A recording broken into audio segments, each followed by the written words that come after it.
Les, thanks for doing this. A year ago, you were on the pup list at this time. You really had no training camp. So, what's it like? How much more advanced do you feel as a player?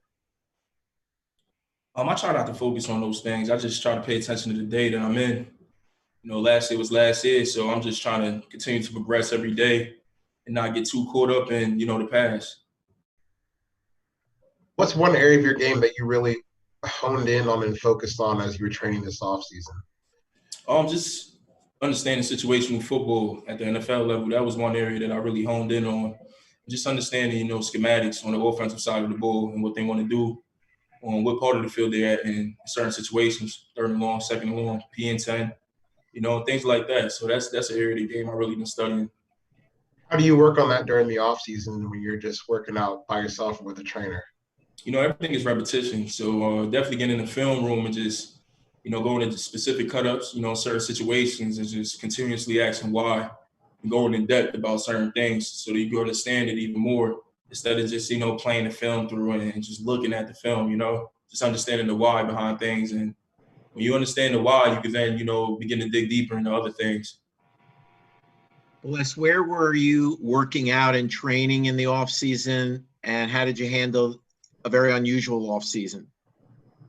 I went to a couple of different places. JD Core was one of the places I went to. Did a lot of functional type of working out, functional movements. And then I went to Test. A lot of guys know of Test. Great facility. Was able to, keep my conditioning, my strength up, everything. I didn't really have any type of drop off. And I was super excited too because it's one of the first off seasons that I was healthy and got a chance to really get after it and continue to build rather than building from the ground up again. So it was regardless of the circumstances, I was excited this off season to be able to work.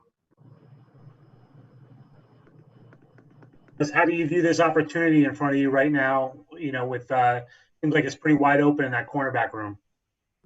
I don't really look at it like that. I'm so attention oriented, and I take this game so seriously. I just want to maximize my ability.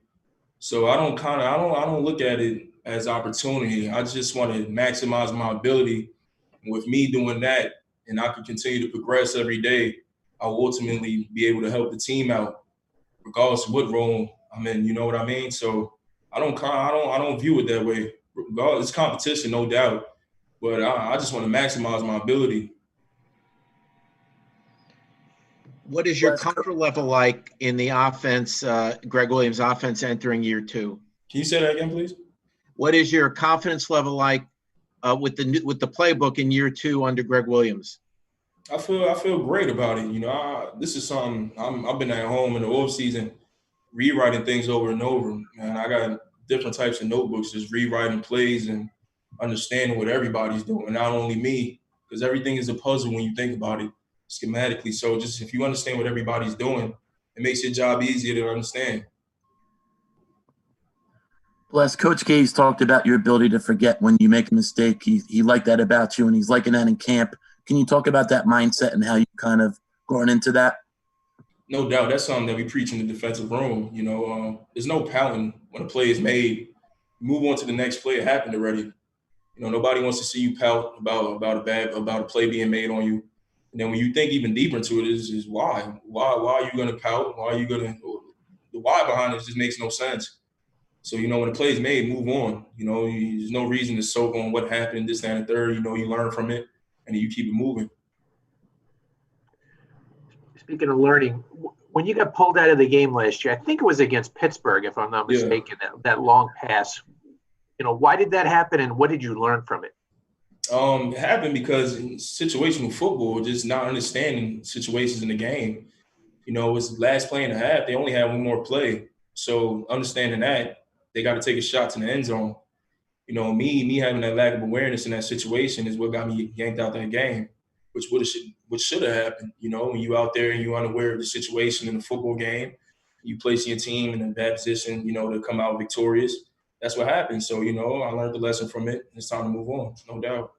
Les, after that happened, how did your stance change when you did get back on the field? Was that like a lesson that I mean, obviously hearing you talk about it now, you clearly learned something from it, but did that motivate you even more for when you got back on the field to not be taken off it? One thing for sure, I'm self-motivated, but no doubt about it. I think that needed to happen very early on in my career for that. No doubt. It was definitely a pivotal moment because I just learned the severity of not paying attention to detail. You know, when you're a young guy, you kind of get away with not paying attention to detail. You just want to go through the motions. But that was a situation right there where I learned the severity of the consequences you pay for not honing in and paying attention to detail.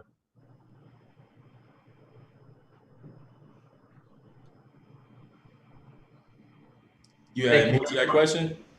Thank you very much, Bless. Appreciate it, man. No problem. Thank you. Thanks.